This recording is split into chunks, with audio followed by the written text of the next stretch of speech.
Hello everyone, welcome back to my channel Kiya's kitchen. আজকে আমি আপনাদের সাথে প্যাকেটের গরুর দুধ দিয়ে নরম তুলতুলে ছানার রসমালাই রেসিপিটা শেয়ার করব। এই রেসিপিটি কিন্তু খেতে অসাধারণ লাগে। চলুন তাহলে মূল রেসিপিতে চলে যাওয়া যাক।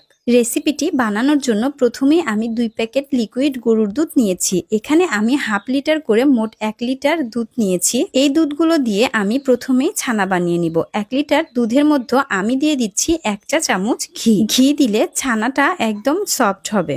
দুধের মধ্যে একবার বলক চলে আসলেই আমি নেড়ে চেলে চুলার জালটা অফ করে দিব। তারপর একটি বাটিতে নিয়ে নিচ্ছি 2 টেবিল চামচ ভিনেগারের সাথে 2 টেবিল চামচ জল।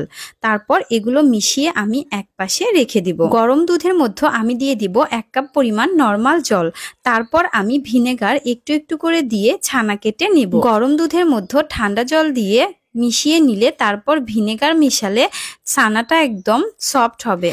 তারপর ছাঁকনির উপরে একটা পরিষ্কার সুতি কাপড় বিছিয়ে আমি ছানাগুলোকে ঢেলে দিব এবং এর জলগুলো চেঞ্জ করে নিয়ে আমি ঠান্ডা জল দিয়ে ভালো করে ছানাগুলো ধুয়ে নেব, যাতে ভিনেগারের গন্ধটা না আসে। ছেঁকে নেওয়া হয়ে গেলে আমি ছানাগুলোকে ভালোভাবে চেপে চেপে জল বের করে নেব।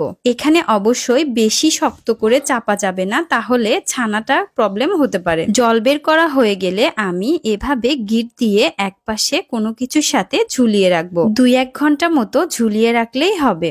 অপর পাশে আমি একটি পাত্রে নিয়ে নিচ্ছি 1 লিটার পরিমাণ প্যাকেট দুধ। এই দুধগুলো দিয়ে আমি রসমালাইয়ের মালাই তৈরি করে নিব। দুধগুলো ভালোভাবে আমি জাল দিয়ে নিব। দুধগুলো ভালোভাবে জাল হয়ে আসলে তারপর এর মধ্যে দিয়ে দিব হাফ কাপ চিনি আর দিয়ে দিব 2 চামচ কনডেন্স মিল্ক।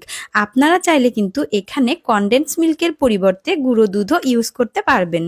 দুধগুলো ভালোভাবে জাল হয়ে আসলে একপাশে আমি নামিয়ে রেখে দিব।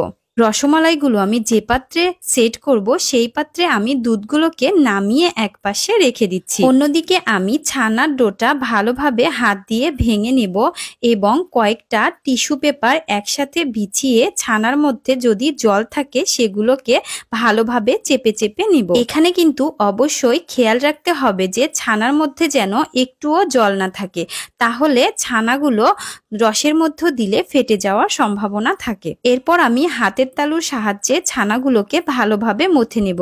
এখানে বলার কিছু নেই, আপনারা দেখে নিশ্চয়ই বুঝতে পারছেন যে আমি ঠিক কিভাবে করছি। প্রায় 5-6 মিনিট মতো মথে নেওয়ার পর আমি ছানাগুলো থেকে ছোট ছোট করে লেচি কেটে নেব, যাতে মিষ্টিগুলো সব এক সমান হয়। তারপর আমি মিষ্টিগুলোকে লম্বা লম্বা শেপ দিয়ে বানিয়ে নিচ্ছি। আপনারা চাইলে কিন্তু গোল গোলও শেপ দিতে পারেন। অপর পাশে আমি নিয়ে নিচ্ছি 4 কাপ জলের সাথে 1/3 কাপ চিনি, 2টা সাদা এলাচ। তারপর বলক চলে আসলে মিষ্টিগুলো আমি এই শিরার মধ্যে দিয়ে দিব। ঢাকনা দিয়ে ঢেকে রান্না করে নিব প্রায় 12 থেকে 13 মিনিটের মতো। এর মাঝে আমি ঢাকনাটা তুলবো না, শুধু পাত্রটা 2 পাশে ধরে মাঝে মাঝে দুলিয়ে দিব। ঢাকনা উঠানোর পর আমার মিষ্টিগুলো দেখুন কতটা ফুলে উঠেছে। তারপর একটা ছাঁকনি দিয়ে চেপে চেপে মিষ্টিগুলোকে সামান্য একটু ছেঁকে আমি মালাইয়ের মধ্যে দিয়ে দিব। সবগুলো মিষ্টি মালাইয়ের মধ্যে দেওয়া হয়ে গেলে আমি ঢাকনা দিয়ে ঢেকে রেখে দেব 7 থেকে 8 ঘন্টার জন্য, অথবা সারা রাত্রের জন্য। সারা রাত পর মিষ্টিগুলো একদম রসে টইটুম্বুর হয়ে যায়। আমার হাতে সময় কম ছিল বিধায় মাত্র 2 ঘন্টা পরেই আপনাদের দেখিয়ে দিচ্ছি। দেখুন আমার মিষ্টিগুলো কতটা সুন্দর হয়েছে। উপর থেকে কিছু বাদাম কুচি ছড়িয়ে আমি পরিবেশন করেছি। একদম দোকানের মতো পারফেক্ট রসমালাই রেসিপি পেতে অবশ্যই আমার এই রেসিপিটা হুবহু ফলো করুন। এটি যে খেতে কতটা মজা হয় তা আপনারা একবার বানিয়ে খাওয়ার পরেই বুঝতে পারবেন। আমার এই রেসিপিটি ভালো লাগলে অবশ্যই আমার পাশে থাকবেন। আপনারা সবাই অনেক অনেক ভালো থাকবেন।